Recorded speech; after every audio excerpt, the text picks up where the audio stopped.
Kebakaran terjadi di Pasar Mardika, Kecamatan Sirimau, Kota Ambon, Kamis 5 September 2024.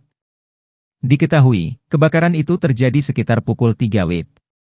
Api yang awalnya menyala di salah satu ruko kemudian merambat ke pertokoan lainnya. Pantauan tribunambon.com di lokasi, terlihat sejumlah mobil pemadam kebakaran Kota Ambon pun dikerahkan untuk memadamkan api.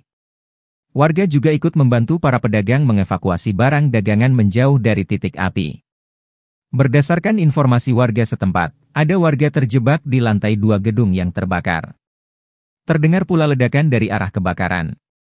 Peristiwa itu pun menjadi tontonan warga sekitar.